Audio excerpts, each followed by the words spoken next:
اعوذ باللہ من الشیطان الرجیم بسم اللہ الرحمن الرحیم۔ السلام علیکم پیارے بچوں، امید آپ خیریت سے ہوں گے۔ بچوں جیسا کہ آپ جانتے ہیں ہم جو سبق پڑھ رہے ہیں اس کا نام ہے خوش سالی اور سیلاب۔ ہم نے اس سبق کو پڑھا تھا، اس سے متعلق مشقی کام کیا تھا۔ آج ہم اسی سبق کا مشقی کام کریں گے صفحہ نمبر 73 پر، اور مشقی کام کے جو ہے نا سرگرمی نمبر ہم 4 کریں گے، ٹھیک ہے۔ تو یہ دیکھیں، دیے گئے جملوں کو فعل مستقبل میں تبدیل کریں۔ تو فعل مستقبل کسے کہتے ہیں؟ آنے والا زمانہ، ٹھیک ہے۔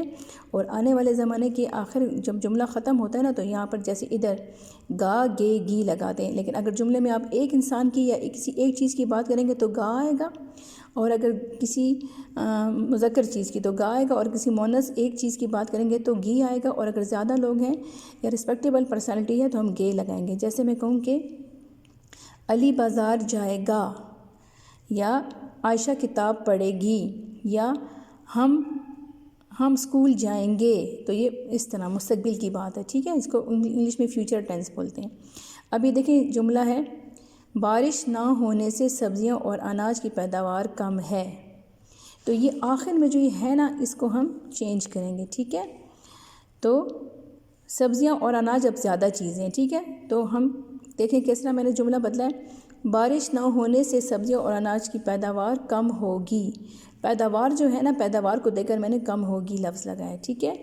اس کے بعد بے ہے آپ کا، خوش سالی میں جاندار بھوک اور پیاس سے مر جاتے ہیں۔ اس کا جواب ہے، دیکھیں خوش سالی میں جاندار بھوک اور پیاس سے مر جائیں گے۔ اب جاندار زیادہ ہے نا، جاندار کا ذکر ہوا ہے تو زیادہ ہے تو گے آیا ہے۔ یہاں پہ پیداوار سنگل لفظ تھا تو یہاں پر گی آیا ہے، واحد لفظ تھا۔ جی جیم، ہم سیلاب متاثرین کی دل کھول کر مدد کرتے ہیں۔ اس کا جواب ہے، ہم سیلاب متاثرین کی دل کھول کر مدد کریں گے، کیونکہ متاثرین زیادہ ہیں اس لیے گے آیا ہے، ٹھیک ہے۔ اب یہ دیکھیں سوال نمبر 5، دیے گئے الفاظ کے آخری حروف سے نئے لفظ بنائیں۔ تو یہ دیکھیں سیلاب، تو یہ کس پہ ختم ہوا ہے؟ بے پر، تو بے سے میں نے نئے 3 لفظ بنائے، بلی، بلب، بات۔ آفت، تو یہ تے پہ ختم ہوا ہے، تتلی، تلوار، تربوز۔ بارش، شین پہ ختم ہوئے تو شرارت، شربت اور شمع۔ آپ اپنی مرضی کے الفاظ بھی بنا سکتے ہیں، لیکن جو آخری حرف ہے نا جیسے بے، تے اور شین، اس سے بنانے ہیں آپ کو، ٹھیک ہے۔ سوال نمبر آپ کا 6 ہے، دیے گئے الفاظ کو جملوں میں استعمال کریں۔ آپ اپنی پسند سے بھی جملے بنا سکتے ہیں، یہ میں نے آپ کے آسانی کے لیے یہاں لکھے ہیں۔ آفت، تاکہ آپ کو اس لفظ کا مطلب سمجھ آ جائے۔ آفت کا مطلب ہوتا ہے مصیبت یا پریشانی۔ سیلاب ایک قدرتی آفت ہے، ٹھیک ہے۔ اناج، اناج میں ہمارے دالیں، چاول وغیرہ آتی ہیں، ٹھیک ہے۔ خشک جو ہماری خوراک ہوتی ہے نا وہ اناج ہوتی ہے، دانوں کی صورت میں جو ہوتی ہے۔ ہمیں اپنی غذا میں اناج کا استعمال کرنا چاہیے، ٹھیک ہے۔